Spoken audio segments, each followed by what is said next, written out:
Good morning. Hello and welcome to our YouTube channel Ronak Purani coaching. તો આજે આપણે ચર્ચા કરીશું ધોરણ 12નું ચેપ્ટર નંબર 2 દ્રાવણો. એનો ટોપિક છે ઉત્કલન બિંદુમાં ઉન્નયન. તો આગળ આપણે ચર્ચા કરી સંખ્યાત્મક ગુણધર્મોની અંદર બાષ્પ દબાણમાં સાપેક્ષ ઘટાડો. તો બીજો ટોપિક છે એ છે ઉત્કલન બિંદુમાં ઉન્નયન. તો જોઈએ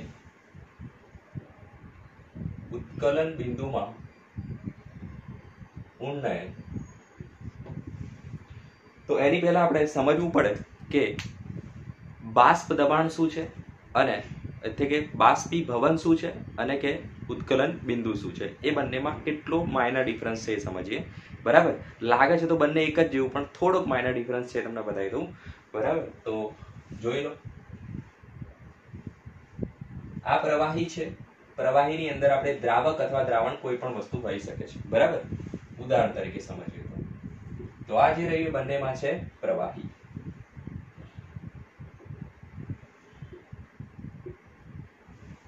આ વાત જે છે એ છે બાષ્પીભવનની, અને આ જે વાત છે એ છે ઉત્કલન બિંદુની. બરાબર, તો પ્રવાહીમાંથી બાષ્પમાં રૂપાંતર થવું એ પ્રક્રિયાને શું કહેવાય? બાષ્પીભવન કહેવામાં આવે છે. બરાબર, આ પ્રક્રિયા કોઈ પણ ટેમ્પરેચરે થઈ શકે છે. બરાબર, મતલબ બધા ટેમ્પરેચરે નહીં, પણ એનું ટેમ્પરેચર કોઈ બી હોઈ શકે. બરાબર, નિશ્ચિત ટેમ્પરેચર હોવું જરૂરી નથી બાષ્પીભવન થવા માટે. ઓકે, પાણી, પેટ્રોલ એ કેવું છે, સામાન્ય તાપમાને પણ એનું થોડું થોડું બાષ્પીભવન તો થતું જ હોય છે. ખ્યાલ આવી ગયો? તો પ્રવાહીમાંથી જે બાષ્પ થવાની જે પ્રક્રિયા રહી, સિમ્પલ ભાષામાં પ્રવાહીમાંથી બાષ્પ બનવાની જે પ્રક્રિયા રહી એને શું કહેવાય? બાષ્પીભવન કહેવાય. અને આ રીતેનું દેખાતું હોય છે. ક્લિયર? અને આ જે પ્રક્રિયા રહી એ જનરલી સપાટી પરથી થતી હોય છે. ક્યાંથી થતી હોય છે? સપાટી પરથી થતી હોય છે. બરાબર, બીજું શું હતું? એનું ટેમ્પરેચર કેવું હોય છે? નિશ્ચિત હોતું નથી.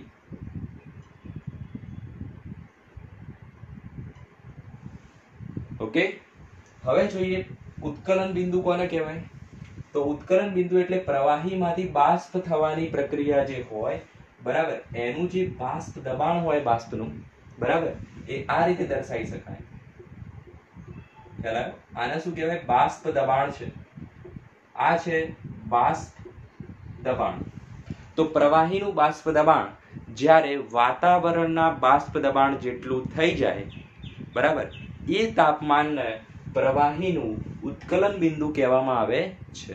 તો અહીંયા આપણે બાષ્પ દબાણ તો બતાવી દીધું. તો વાતાવરણનું બાષ્પ દબાણ એટલે કેટલું? તો નોર્મલી વાતાવરણનું બાષ્પ દબાણ એ સી લેવલ એટલે કે દરિયાના લેવલે કેટલું હશે?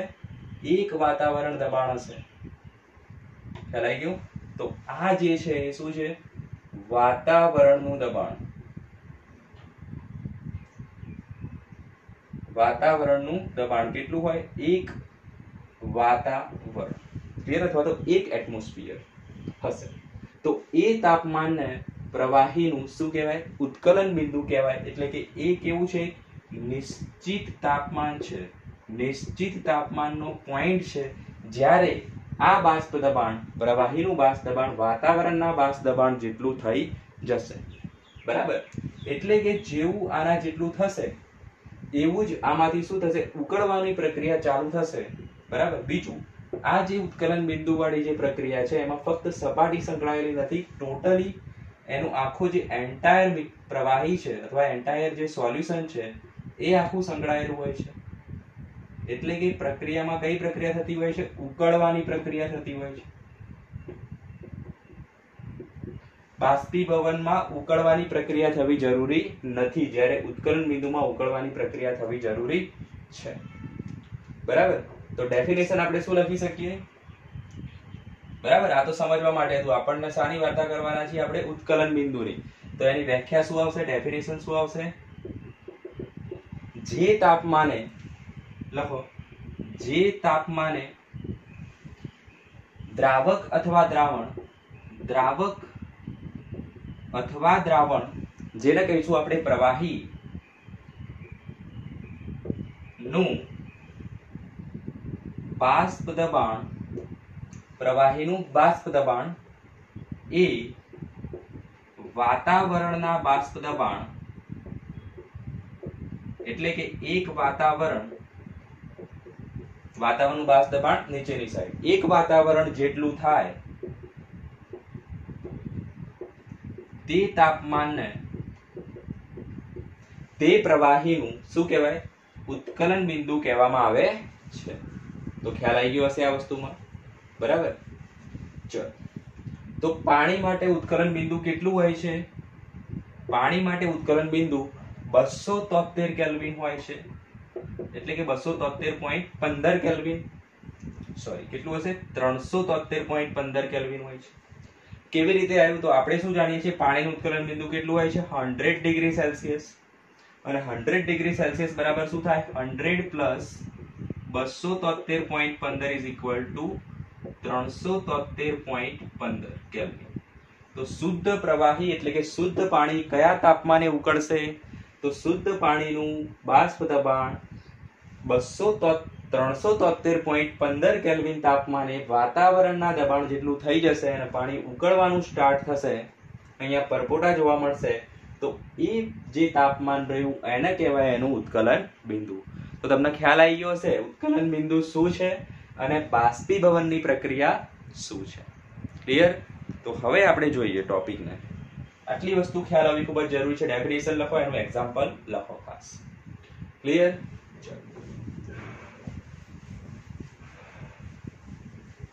ટોપિકનું નામ છે ઉત્કલન બિંદુમાં ઉન્નયન. મતલબ ફરીથી આપણે એ જ એક્ઝામ્પલ લેવાનું છે. એક લઈશું આપણે શુદ્ધ પ્રવાહી, એમાં આપણે નાખીશું અબાષ્પશીલ દ્રાવ્ય પદાર્થ અને બનાવી દઈશું દ્રાવણ. તો તમે બધા જાણો છો એ રીતે બનતા દ્રાવણનું બાષ્પ દબાણ કેવું હશે? ઓછું હશે, કારણ કે બાષ્પ ઓછી બને છે. આગળનો ટોપિક છે.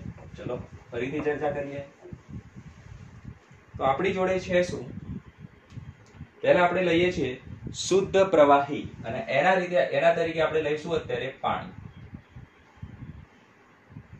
તો આ થઈ ગયું પાણી, જેને કહીશું આપણે શુદ્ધ પ્રવાહી અથવા તો શુદ્ધ દ્રાવક. બરાબર છે? શુદ્ધ દ્રાવકના અણુઓ છે આપણે આગળ લેતા હતા એ રીતે સેમ 1 નંબર. ઓકે, આ બધા જ આવશે 1 નંબર. ચલો, આ થઈ ગઈ સપાટી એની.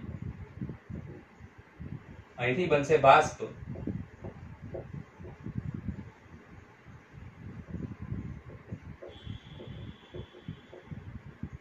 ક્લિયર? આ થઈ ગયું બંધ પાત્ર. ચલો, તો પાણી છે, બરાબર? પાણીનું ઉત્કલન બિંદુ કેટલું હોય લખી દઈએ આપણે. પાણીનું ઉત્કલન બિંદુ કેટલું હશે? 373.15 કેલ્વિન. બરાબર છે? ઓકે, હવે એની અંદર નાખીએ છીએ આપણે અબાષ્પશીલ દ્રાવ્ય પદાર્થ. અબાષ્પશીલ દ્રાવ્ય પદાર્થ તરીકે આપણે અહીંયા શું લઈશું? અબાષ્પશીલ દ્રાવ્ય પદાર્થ નાખીએ છીએ, જેને આપણે એક્ઝામ્પલ તરીકે લઈએ છીએ અહીંયા આપણે ખાંડ અથવા જેને કહેવાય સુક્રોઝ. ઓકે, તો આ થઈ ગઈ આપણી ખાંડ, જેને આપણે નામ આપ્યું છે 2. ક્લિયર? એનું દ્રાવણ આપણે બનાવીશું.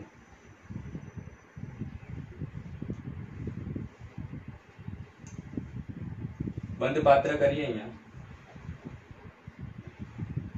આ એનું દ્રાવણ બની જશે. તો આપણે બધા જાણીએ છીએ એ રીતે અબાષ્પશીલ દ્રાવ્ય પદાર્થ શું કરશે? પાણીના અણુઓની વચ્ચે આવી જાય છે. બરાબર? અને પાણીના અણુઓની બાષ્પ કેવી બને છે? ઓછી બને છે. તો ચલો જુઓ, આ થઈ ગયું પાણીના અણુઓ.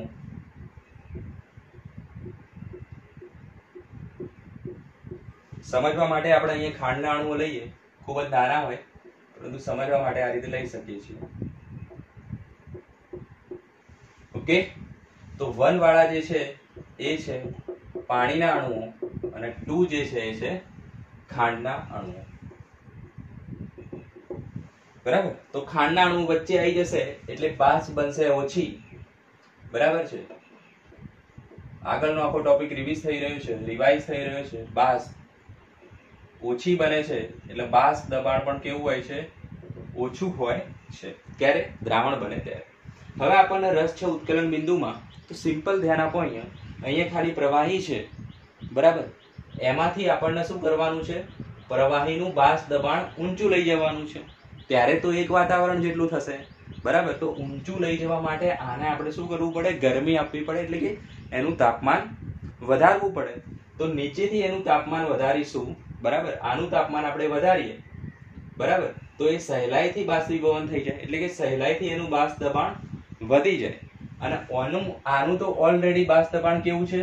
ઓછું છે, બરાબર? આનું બાષ્પ દબાણ ઓલરેડી ઓછું છે, તો એનું વધારવા માટે આપણે તાપમાન કેવું આપવું પડે?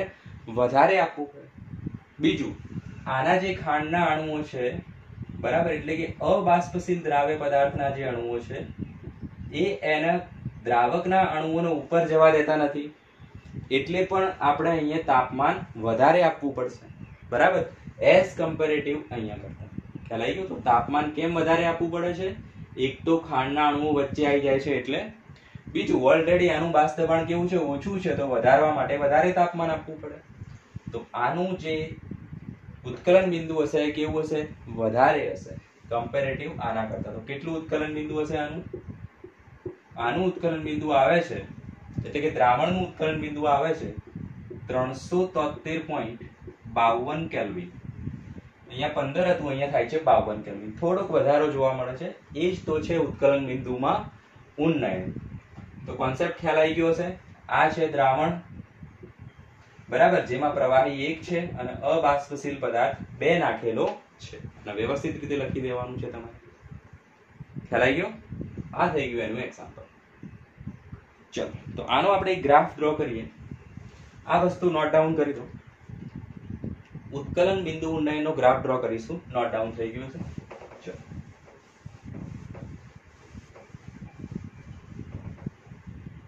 અહીંયા લખી દઈએ છીએ 373.52 કેલ્વિન. ઓકે. તો પ્રવાહીનું જે બાષ્પ દબાણ છે, શુદ્ધ પ્રવાહીનું, ઉત્કલન બિંદુ જે છે એને કહેવાય T0B. T0B બરાબર કેટલા છે? 373.15 કેલ્વિન. ઓકે. અને TB બરાબર કેટલા છે? 373.52 કેલ્વિન. ઓકે. તો બાષ્પ દબાણમાં ઉત્કલન બિંદુમાં ઉન્નયન થઈ ગયેલું જોવા મળે છે. તો ગ્રાફ ડ્રો કરીએ.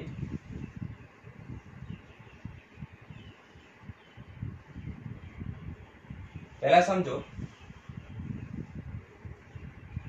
કોઈ એક પ્રવાહી છે, એના બાષ્પ દબાણ વિરુદ્ધ તાપમાનનો ગ્રાફ ડ્રો કરવો હોય, બરાબર? કોઈ પણ પ્રવાહી હોય તો જેમ તાપમાન વધશે એમ એનું બાષ્પ દબાણ વધશે. ખ્યાલ આવ્યો? કેવી રીતે?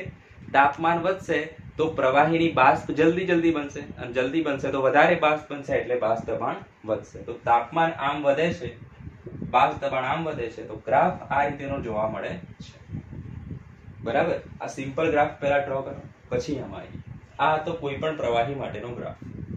ચલો, તો ઉત્કલન બિંદુ માટે બાષ્પ દબાણ વર્સિસ તાપમાનનો ગ્રાફ ડ્રો કરીએ. તો શુદ્ધ પ્રવાહી માટે ગ્રાફ કેવો આવે? આપણે શું કીધું? આ રીતેનો ગ્રાફ આવે કોઈ પણ પ્રવાહી માટે. તો શુદ્ધ પ્રવાહી માટે ગ્રાફ આવશે આ રીતે. ઓકે, આ રીતેનો ગ્રાફ આવશે. ચલો, અને શુદ્ધ પ્રવાહીમાં ખાંડ નાખ્યા પછી જે દ્રાવણ બને છે એનો ગ્રાફ આ રીતેનો આવશે, બરાબર? ઓકે, ચલો, ખ્યાલ આવી ગયો? તો આ જે છે દ્રાવકનો ગ્રાફ છે, શુદ્ધ દ્રાવકનો ગ્રાફ છે, અને આ જે ગ્રાફ રહ્યો એ છે દ્રાવણનો ગ્રાફ. તો આપણે દ્રાવણનો ગ્રાફ નીચે કેમ લીધો? તો ખ્યાલ હોવો જોઈએ, બાષ્પ દબાણનો ગ્રાફ છે આ. દ્રાવક કરતા દ્રાવણનું બાષ્પ દબાણ હંમેશા નીચું હોય, તો દ્રાવણનો ગ્રાફ હંમેશા ક્યાં આવે? દ્રાવકની નીચે જ આવે. ચલો, એ વસ્તુ ક્લિયર થઈ ગઈ. હવે જોઈએ આપણે આ જે લાઈન છે, ખાસ ઇમ્પોર્ટન્ટ લાઈન આ છે આ ગ્રાફની અંદર. ઓકે, આ જે લાઈન છે એ છે એક વાતાવરણ માટે બાષ્પ દબાણ વધતું વધતું આ પોઈન્ટે કેટલું થાય છે? એક વાતાવરણ થાય છે.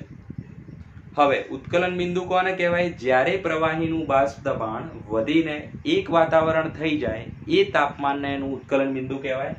તો આ પ્રવાહી છે, આ અવસ્થામાં શું છે? આપણો દ્રાવક કેવો છે? પ્રવાહી અવસ્થામાં છે. બરાબર. અહીંયા આપણું જે દ્રાવણ રહ્યું એ કેવી અવસ્થામાં છે? પ્રવાહી અવસ્થામાં છે. ક્લિયર? હવે એનું બાષ્પ દબાણ વધશે અને અહીંયા એક વાતાવરણ થઈ જશે. ખાસ ધ્યાન આપો, આ પોઈન્ટ એનું વાતાવરણનું બાષ્પ દબાણ એક વાતાવરણ થઈ જશે. બરાબર. એટલે એ તાપમાનને એનું શું કહેવાય? ઉત્કલન બિંદુ કહેવાય. તો આ જે રહ્યો શુદ્ધ દ્રાવક છે તો એનું ઉત્કલન બિંદુ કેવું આવશે? T0B આવશે. ક્લિયર? એ જ રીતે આપણું દ્રાવણ છે.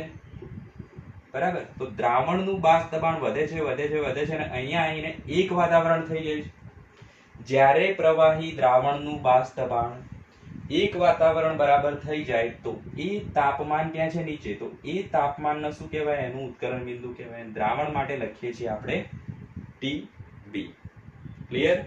તો ગ્રાફ પરથી જુઓ, દ્રાવણનું બાષ્પ દબાણ TB કેવું છે? વધારે છે અને દ્રાવકનું કેવું છે? ઓછું છે. ગ્રાફ આમ જાય એમ વેલ્યુ વધશે. બરાબર. હવે આ તાપમાને એનું ઉત્કલન બિંદુ આવી ગયું. એનો મતલબ એવો થયો કે આ જે અવસ્થા છે એ કઈ છે? બાષ્પ અવસ્થા બતાવે છે. બરાબર. આ અવસ્થા એ કઈ બતાવે છે? બાષ્પ અવસ્થા બતાવે છે.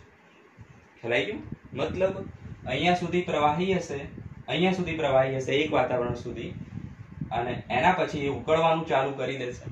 બરાબર. અને એ તાપમાનનો તો કહેવાય એનું ઉત્કલન બિંદુ. તો ગ્રાફ વિશે સંપૂર્ણ ખ્યાલ આવી ગયો હશે હવે તમને. બરાબર. તો થોડાક મેથેમેટિકલ સ્ટેપ લઈ લઈએ. આ ગ્રાફને આ રીતે સમજી શકાય છે. ચલો, તો મેથેમેટિકલ સ્ટેપમાં આવી જાઓ. નોટ ડાઉન કરો.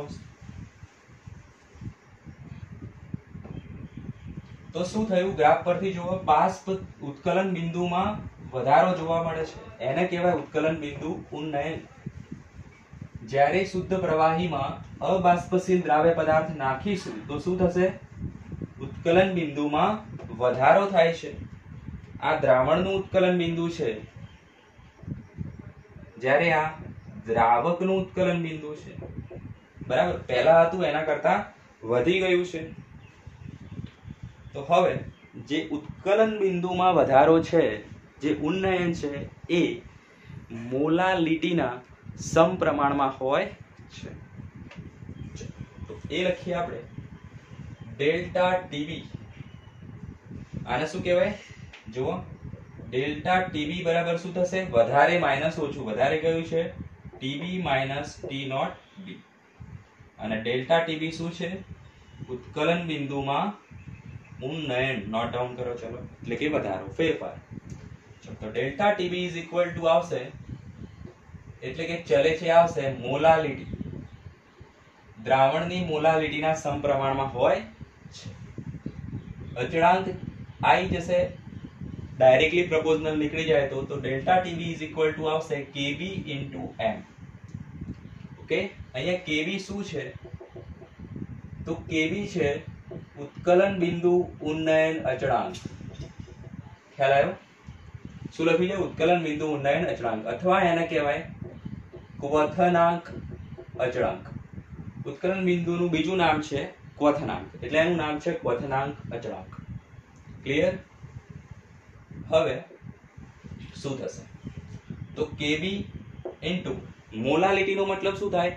1 લીટર દ્રાવણમાં ઓગળેલા દ્રાવ્યના મોલની સંખ્યાને એની મોલાલિટી કહેવામાં આવે છે. સોરી, 1 લીટર નહીં આવે, 1 કિલોગ્રામ દ્રાવક.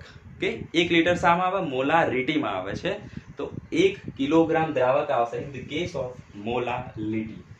ચલો, તો નીચે લખીએ આપણે 1 kg દ્રાવકમાં ઓગળેલા દ્રાવ્યના મોલની સંખ્યા. શું થઈ ગયું? મોલાલિટી થઈ ગઈ છે. તો આના ઉપરથી આપણે KB નો યુનિટ લખી શકીએ? બિલકુલ લખી શકીએ. તો કેબી ને કરતા બનાવીએ તો ડેલ્ટા ટીબી નો યુનિટ શું થાય? કેલ્વિન થાય, બરાબર. તાપમાનનો યુનિટ શું થાય છે? કેલ્વિન. તો કેબી નો યુનિટ શું થશે? કેલ્વિન. કેજી આ બાજુ જતા રહે તો કેલ્વિન ઇન્ટુ કેજી, અને નીચે શું આવશે? મોલ. એટલે કે આપણે મોલ ને કેવી રીતે લખી શકીએ? Mall inverse. ખ્યાલ આવી ગયો બધાને? ચલો, તો ક્વથનાંક એટલે કે ઉત્કલન બિંદુ ઉન્નયન અચળાંક નો યુનિટ શું આવશે? આ રીતે આવશે, કેલ્વિન ઇન્ટુ કેજી પ્રતિ મોલ. કેબી ને કરતા બનાવીએ તો મળી જાય એનો યુનિટ. હવે ઇક્વેશન બનાવીએ. કેબી ઇન્ટુ મોલાલિટી બરાબર શું થાય? તો દ્રાવ્યના મોલની સંખ્યા મતલબ દ્રાવ્યનું વજન ભાગ્યા દ્રાવ્યનું મોલર દળ ઇન્ટુ દ્રાવકનું વજન ગ્રામમાં, અને શું આવશે? ઇન્ટુ 1000. ક્લિયર? બરાબર શું આવશે? Delta T. અહીં W2 શું છે? W2 છે દ્રાવ્યનું વજન, W1 છે દ્રાવકનું વજન, બરાબર છે. M2 શું છે? દ્રાવ્યનું મોલર દળ. ક્લિયર? તો હવે આપણે અહીંથી M2 ને કરતા બનાવીએ તો ઇક્વેશન કેવું બનશે? KB into W2 into 1000 upon delta TB into W1 ગ્રામમાં. ક્લિયર? તો આનો મતલબ શું થયો? ઉત્કલન બિંદુ ઉન્નયન પરથી આપણે શું ડિટરમાઇન કરી શકીએ છીએ? દ્રાવ્યનો મોલર દળ ડિટરમાઇન કરી શકીએ છીએ. ખ્યાલ આવ્યો? તો ઉત્કલન બિંદુ ઉન્નયનની જે આપણી જે વાર્તા કરી છે એ આના માટે કરી છે. કોના માટે? દ્રાવ્યનો મોલર દળ શોધવા માટે ઉપયોગી છે. સંખ્યાત્મક ગુણધર્મ નંબર 2. કયો? ઉત્કલન બિંદુમાં ઉન્નયન. તો બસ આટલે સુધી જ છે આ થિયરી, બરાબર. ઇમ્પોર્ટન્ટ વસ્તુ છે થિયરીની કઈ? તો આ ગ્રાફ છે, આ દ્રાવક છે, આ દ્રાવણ છે. દ્રાવકનું બાષ્પ દબાણ એક વાતાવરણ દબાણ થઈ જાય, બરાબર, ત્યારે ઉકળવા લાગશે, બાષ્પ ઉપર ચડતી જશે બીકરની ઉપર, અને એ તાપમાનને એનું ઉત્કલન બિંદુ કહેવાય, જે આપણે ગ્રાફને સમજી શકીએ છીએ આ રીતે. દ્રાવણ માટે વેલ્યુ વધારે આવે છે એટલે ડેલ્ટા ટીબી બરાબર TB minus T naught B. Naught હંમેશા શુદ્ધ પ્રવાહી માટે જ હોય, અને નોટ ના હોય તો એ કોના માટે હોય? દ્રાવણ માટે જ હોય. ક્લિયર? દ્રાવણની લાઈન આપણે નીચે કેમ લીધી? તો દ્રાવણનું બાષ્પ દબાણ શુદ્ધ પ્રવાહી કરતા ઓછું હોય છે, એટલા માટે દ્રાવણની લાઈન હંમેશા નીચે આવશે. ખ્યાલ આવી ગયો? અને આ છે મેથેમેટિકલ સ્ટેપ. ઉત્કલન બિંદુમાં ઉન્નયન એ મોલાલિટીના સમપ્રમાણમાં હોય છે. પછી આપણે જોયો છે મોલાલિટીના વેલ્યુઝ મૂકી દીધી છે, અને ઉત્કલન બિંદુ ઉન્નયન અચળાંકનો યુનિટ કેવી રીતે ડિટરમાઇન કરવું એ આપણે જોયું, બરાબર. તો નેક્સ્ટ લેક્ચરમાં આપણે મળીશું એક બીજી સંખ્યાત્મક ગુણધર્મ, એક બીજી ક્વોલિટેટિવ પ્રોપર્ટી લઈને, બરાબર. લેક્ચરમાં બહુ મજા આવી હશે. તો નેક્સ્ટ લેક્ચરમાં મળીએ. ત્યાં સુધી બાય.